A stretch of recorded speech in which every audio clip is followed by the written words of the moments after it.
It's you and me. We're hanging out. Don't ask where, don't ask when. That doesn't really matter.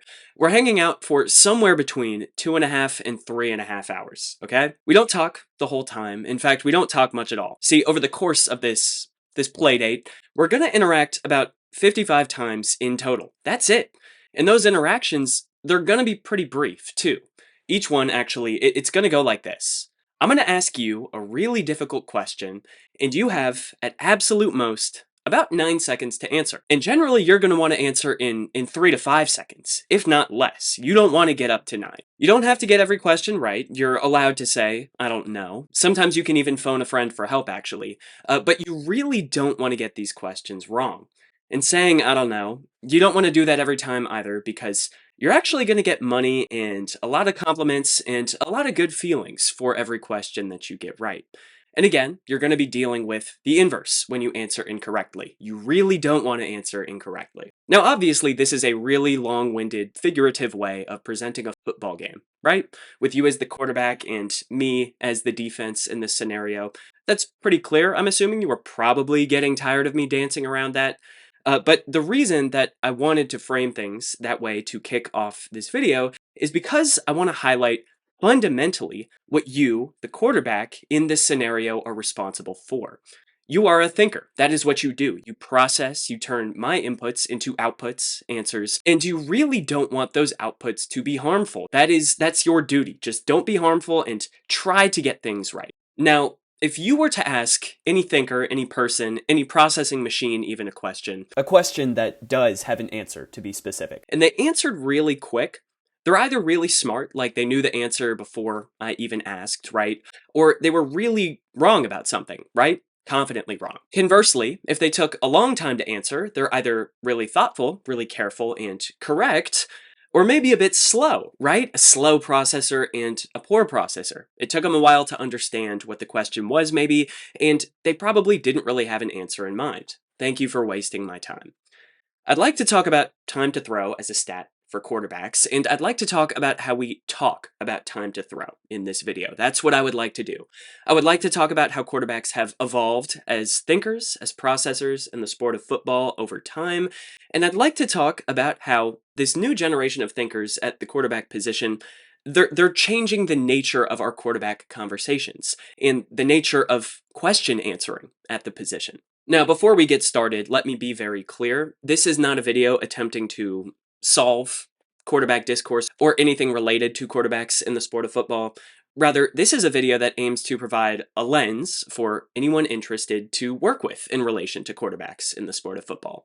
So if that sounds good to you, let's jump right into things, because this really is one of my favorite subjects to talk about, and I think it is wildly underdiscussed. I firmly believe that. Now, this is going to be kind of a weird way to frame things off rip, but since we're talking about quarterbacks as processors, as question answerers, I want to talk about my first group of quarterbacks in this conversation by comparing them to, historically, one of our collective most known types of these entities, just like in human history altogether. Teachers.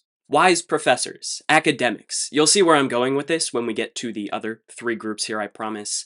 The first type of quarterbacks we are talking about are quarterbacks who answer questions quickly because they are smart, because they studied, and because they have been studying for a long time. One of the two rarest groups of quarterbacks that we'll be discussing today, and the first of two groups that will allow us to explore a different subject as well, the subject of anticipation.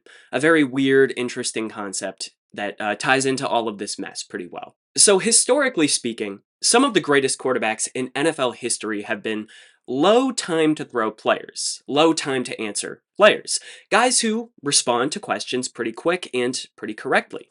You've got Tom Brady, of course. He's the first guy to come to mind, I think, in this. A guy who often answered questions so quickly that it made people mad, right? It made the answers look too easy.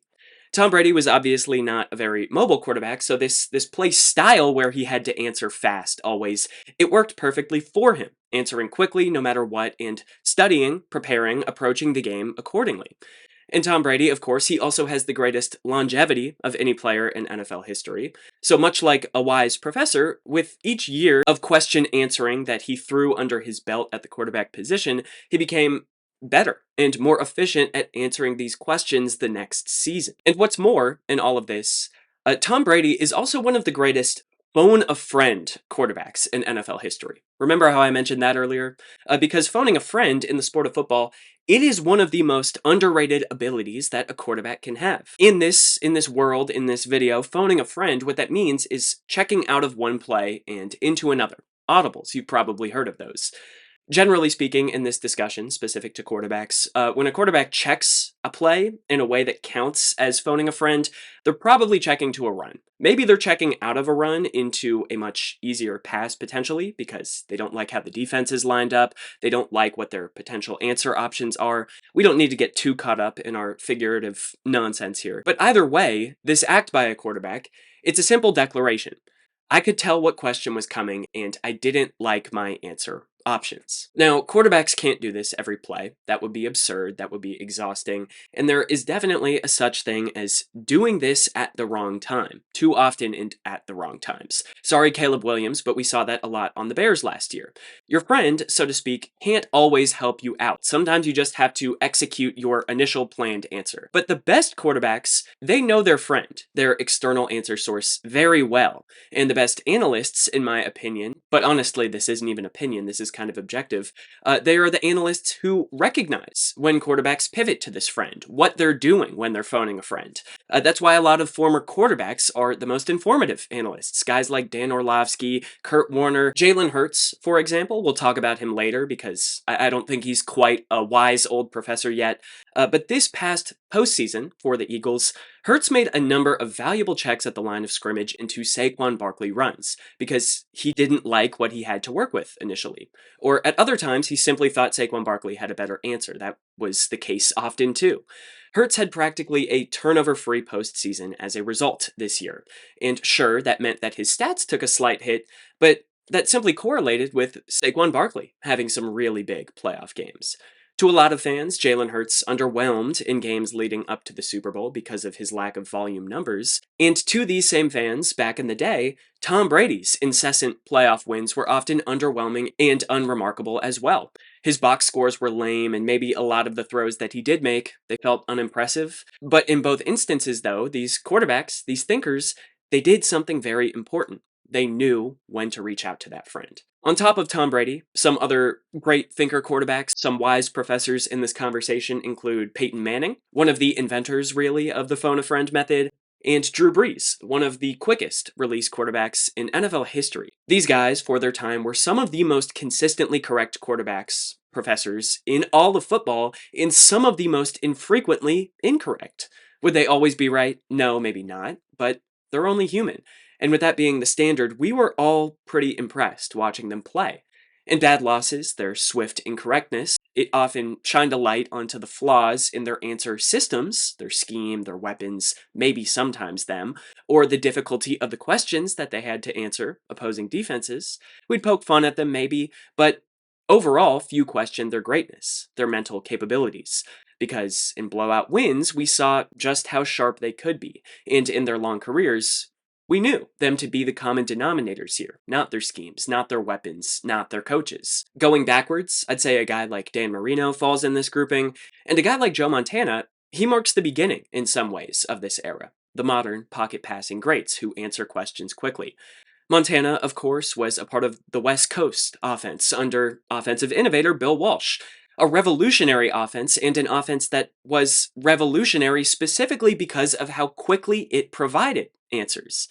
This is our first group of quarterbacks, the professors, but I'm ending with Joe Montana here in the West Coast system for a reason.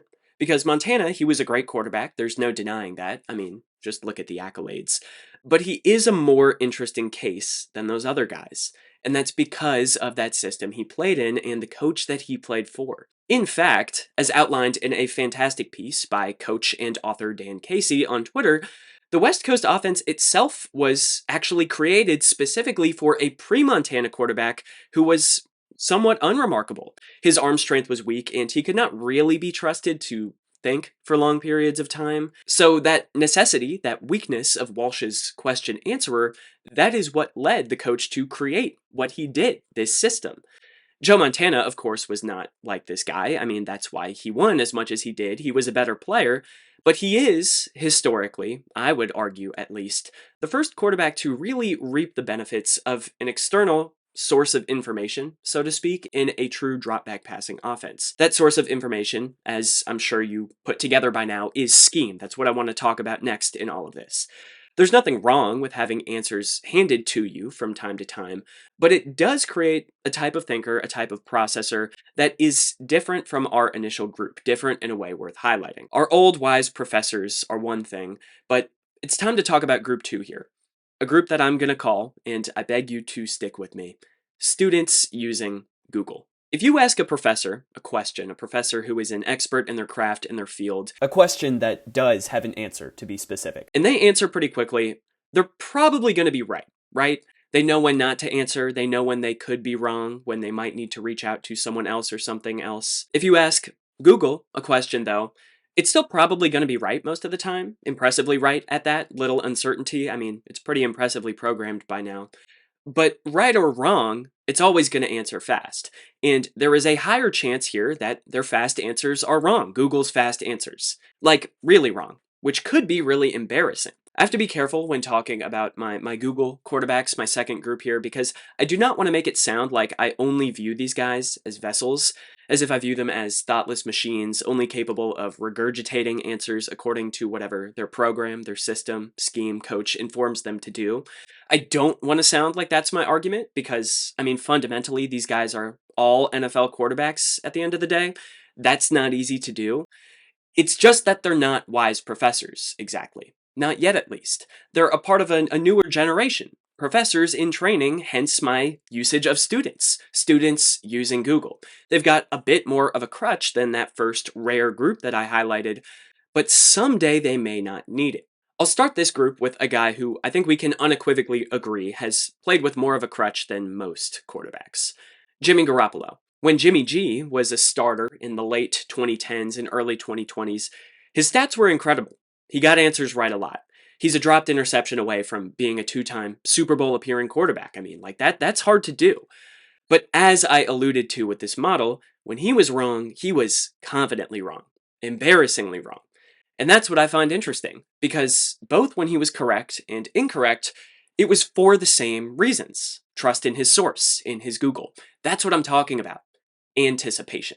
Anticipation is one of the weirdest concepts to discuss in football pertaining to quarterbacks because it really is an arbitrary word. The idea that you can predict, can anticipate the future in or outside of football, I get the thought process, and it's true to an extent, but it's not fully something I subscribe to on the gridiron. As other folks who agree with me have put it, there is a very fine line between anticipation and guesswork. Making a throw before receivers break and before defenders, too, finish their rotations. Are these guys predicting? Are they guessing? Or, Occam's razor here, are they trusting?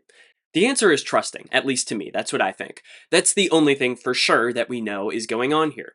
In the same way that Tom Brady's quick release represented a trust in his own knowledge, instincts, scheme, and weapons, a guy like Jimmy Garoppolo's trust in his scheme, weapons, instincts, and, I mean, objectively, just to a lesser extent, his knowledge is what created the phenomenon that we came to label as anticipatory quarterback play. Is it a strength? Is it a symptom? It depends on who you ask. Kurt Warner, for example, gave his top 5 anticipatory quarterbacks list last offseason, and say what you want about these guys, they've all had pretty good receiving cores in recent seasons, at least in 2024, along with, in large part here, not all of these guys, pretty good schemes. Like I said, I kind of view this as a symptomatic trait then. You're trusting in something. The question is just, are you a professor? Are you trusting your own knowledge, your own experience, your own information sourcing? Or do you have Google help? Is that what you're trusting? Or both. That's an option too. So moving forward then, 2 other quarterbacks who I'll briefly shout out in this section are 2 guys who I've talked about before, Tua Tagovailoa and Jared Goff. 2 guys who are not particularly mobile, who have played in some pretty solid schemes, and who pretty clearly possess the symptom of anticipation here. When these guys are wrong, it's often confident and kind of embarrassing, but when these guys are right, thanks to their knowledge or their Google help, it is pretty impressive. They're decisive, they're confident, they're quick, and this leads them to often have their potential career trajectories here, their archetypes, compared to the professors. Like I said, these guys are professors in training, students using Google, similar vibes, quick answers. We're talking about time to throw here.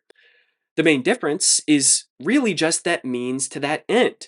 And that's something that's always changing. I mean, Jared Goff, early in his career, his means were very Sean McVay oriented, very scheme oriented. But in recent seasons, his knowledge bank has increased, and so his means have changed. The only question now is how much more will he learn? How much more will they change? How much more will he improve? The same, I would say, applies to Tua. Now, I mentioned Jimmy G. Another interesting name in this part of the conversation is Brock Purdy, a guy who, for his first 2 years in the NFL as a starter, after being drafted with the final pick in the entire NFL draft, he answered his questions pretty quickly, suspiciously quick, off rip. Bottom 10 in the league in time to throw, he was from the very beginning. Is this guy using Google, or is he really just an incredibly smart, undervalued player? Those questions are what dominated the discourse from his very first start, and they still kind of do.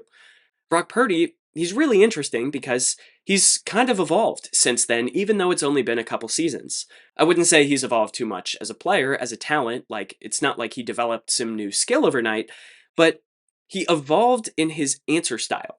He changed how quickly he answers his questions.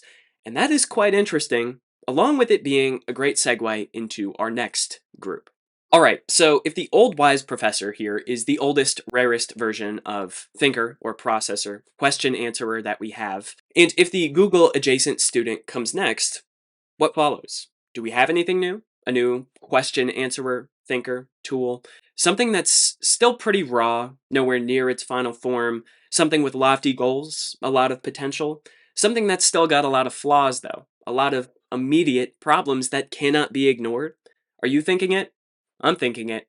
I'm calling this next group AI, alright? Nothing you can do about it. Brief but necessary disclaimer real quick. When I'm talking about AI, I'm talking about like machine learning, all right? The ethical kind, the type that can be used for academic reasons, for work reasons. I'm not talking about AI slop, the type of AI that exploits real people, real research, real work, and definitely not the type that is wasteful. I figure I should just make that super clear because people in the comments might think otherwise, and yeah, this is a football video. Back to it. Now, if you've ever asked a model like ChatGPT or Grok, I hope not Grok, a question, you'd know that it takes a little while to answer. It does the three dots, the ellipses, especially in the early models, it would take a while, because AI takes a different approach entirely to cognition, one that has more variables and filters more information before answering. I mean, it can access more of the internet than we ever could, and it can process more of the internet than a simple program like Google can, although I guess Google's not simple, but you know what I mean. It may not be as wise, per se, as an individual person or professor, but AI's potential exceeds that of any individual person objectively, which is why it needs time. You'd also know that its answers are quite hit or miss. They'll think for a few seconds, present you with a few paragraphs, and it'll either be some incredibly informative, crowdsourced, peer-reviewed research, or some embarrassing, wild, almost scarily incorrect nonsense. The type of stuff that'll make you want to go back to the old ways entirely and forget innovation altogether. The risk, the harm, it's too great. That is group 3 here for me.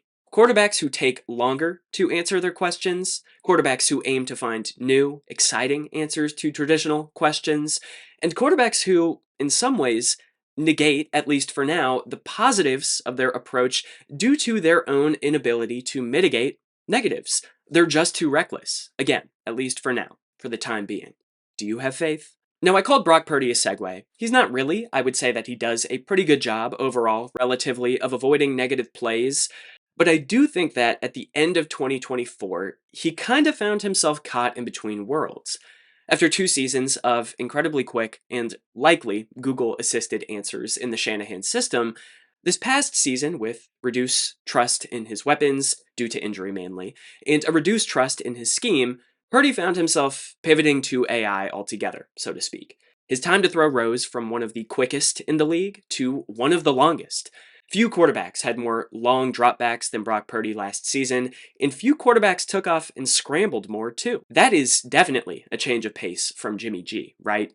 And sure, at times, this created some really exciting answers for the 49ers offense, but at other times, it was kind of disastrous. It felt a bit forced, and the 49ers obviously struggled in turn. Perhaps it was their fault, injuries' fault, Kyle Shanahan's fault, for forcing Purdy to try something new, creating this symptom, or perhaps it was Purdy's fault for not simply trusting the old ways, or for lacking processing power.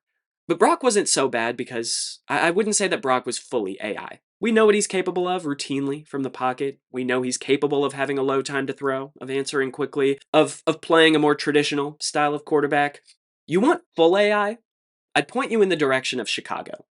For the past 5 years now, Chicago quarterbacks have had one thing in common, really. Two things, actually. Incredibly high time to throw rates, of course, because that's what this video is about, and also incredibly high wrong answer rates, incredibly high negative play rates, interceptions, and sacks. In both quarterbacks' cases, Caleb Williams and Justin Fields, I'd like to be clear here, this has not been their fault and their fault alone. These guys have had little to no help from their supporting casts. They individually have nowhere near enough experience to be professorial, and they were provided with nowhere near enough help to have some Google assistance. All in all, these guys have had, again, nowhere near enough time to develop to be efficient AI. Again, so to speak. Justin Fields and Caleb Williams are two of the best current examples of quarterbacks who have tried to be cutting edge and who have dealt with pretty rocky roads in the process. Their goal is progress at the quarterback position for the league. That is what their playstyles represent. But their reality, it's been much more the consequences of rushed innovation. Quarterbacks are younger than ever when they enter the NFL now, and quarterbacks are dealing with some incredibly complicated questions these days. It's really hard then for these answers from these innovators to be correct as often as a team would like, and that creates some really challenging situations. To be clear, I'm not out on these guys, not at all. I think that they're both really fun to watch, and when they're right, they're really right. It is literally just a question of reducing their embarrassing wrongs here. And again, like I said earlier, one of the things that makes these wrongs so embarrassing, I think, is literally just the fact that these guys take longer to answer than we're used to seeing. It's not what the quarterback position has previously been about. The generation before these quarterbacks was often swiftly incorrect, I would say, which created some more open-ended blame questions. Optics wise, when you take longer to answer, I think people just start to doubt you more than they doubt your aides. I don't want to get started about Patrick Mahomes and his Super Bowl losses compared to Tom Brady's, but I will just say that I think taking a sack after 6 seconds of attempted improvisation, that just doesn't sit as well with people as, say, throwing an interception smoothly and honorably after 2.5 seconds in the pocket, making the wrong read. Getting back on topic though, I would say that some other examples of this quarterback archetype loosely can include Bo Nix, a guy who had a great rookie season, but a guy who often confounded NFL analysts. Nix had an incredibly high turnover-worthy play rate over the middle of the field to pair with a really high time to throw. He'd often turn down open receivers, which is objectively bad, and he objectively did this, but he did it to often make plays with his legs, which were objectively good. And if you're wondering where legs and scrambles fit into my weird figurative stuff, I would say that it's kind of like phoning a friend to yourself. Very similar to how if AI knows that it does not know something, it can refer you to a source that may, and you don't even have to leave the program. So simultaneously answering your question and admitting bewilderment. These quarterbacks, they can be their own friend to phone by simply taking off themselves. That is why you see a lot of young quarterbacks who may not know what they're looking at more often, incorporate scrambles into their game. It's a helpful tool and a good characteristic for modern question answerers to have in general. Anthony Richardson, I would also say, is another one of these new gen AI quarterbacks. He actually gets the ball out fairly quick more often than you'd expect. He just struggles with finding answers, period, right or wrong. A guy like Kyler Murray is also here. He'll think for as long as you let him before producing an answer. And I would say that a guy like Bryce Young even fits into this category. Someone who, time to throw aside, is attempting to lead the NFL's new generation of improvisers rather than full scramblers at the quarterback position. Someone with more mobility and in turn a higher time to throw on his hunt for new, exciting answers, but someone with really rough moments when he finds himself incorrect. Now, by no means do all of the guys that I just listed have the same play styles. But they do all have one thing in common: increased mobility and, in turn, higher time to throw potential compared to the previous generation's quarterbacks. They may all vary in terms of correctness, but one thing is for sure: they take longer to answer as they hunt for new answers, as they refine their abilities and their process, and as they attempt to become the future of question answering at the quarterback position. So, what does that future look like? Well, as it turns out, we've got a pretty good idea. If we're sticking with the figurative language here, the three quarterbacks most true to the future of AI label: slow answering, thoughtful, infrequently incorrect, and often impressively correct, they're Patrick Mahomes, Josh Allen, and Lamar Jackson. True dual threats, all incredibly capable of avoiding incorrect answers, and all incredibly capable of doing what they do without the assistance of scheme or weapons. They are the scheme. They are the answer. We have the sample size to confidently say that. We've also got guys like Jaden Daniels closing in here. Jalen Hurts is knocking on the door of this tier, I'd say. He just has more supporting cast-oriented questions and less hardware than the big three. I know some people aren't going to care that I'm specifying, but I'm talking about individual regular season hardware. MVPs, first team All-Pros. Yes, he won the Super Bowl. Yes, he's Super Bowl MVP. Very happy for him. I hope you know what I mean. I'd throw my team's quarterback, Drake May, in here too, but I think that would be a little unfair to Bo Nix, whom I left in the previous group. Anyways, true dual threat quarterbacks, they are the future of top tier question answering at the quarterback position, it seems.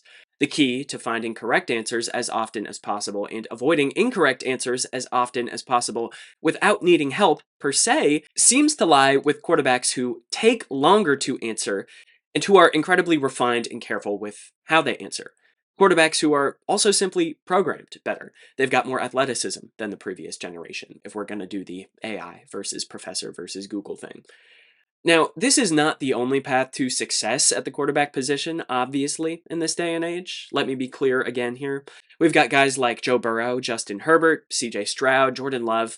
They're all capable of multiple answer styles. That's what makes them so unique. They can stop and think from time to time or phone a friend to themselves, but they also do operate on trust, scheme, and immediate responses, immediate answers more frequently than the true dual threat guys, I'd say. They're kind of professors in training with a hint of new technology, more so than the previous generation, at least, as the average time to throw actually, even among guys who we would just call pocket passers, that has risen in general in football. And we've also still got a few old professors hanging around here as well, guys like Matthew Stafford and Aaron Rodgers. Real pocket demons in their old age, relics from a different time. Point here being, as we look across the league, we've got a lot of options. They're all really different and they're all really cool. Again, this is a lens thing, but I think it's a great conversation to have because we watch sports so that we can talk about sports. And it's a lot easier to talk to someone else about sports when you know that you two are coming from the same place. Examining the quarterback position through a question-answering, duration-oriented lens then reminds us all that, one, in the game of football, the quarterback alone is a part of a much larger puzzle.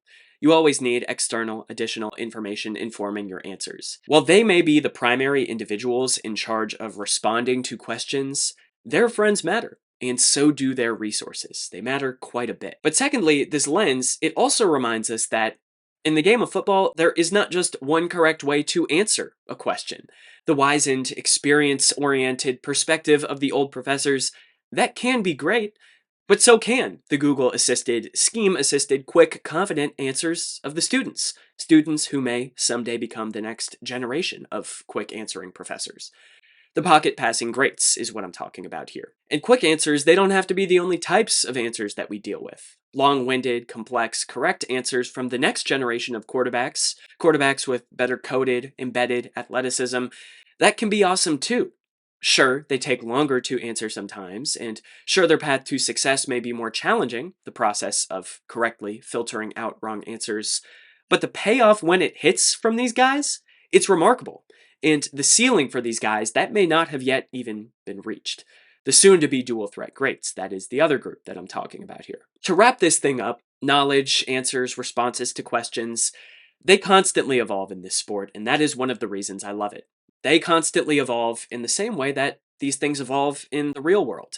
Sure, that progress may not always feel linear. We may encounter hiccups and setbacks. The juice may not always feel worth the squeeze.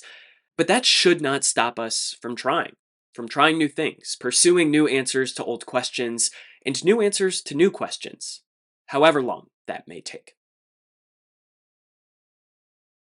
Thank you for spending time here with me today. I hope you found this video interesting. As always, I hope you keep the conversation going in my comments, and I'll see you next week.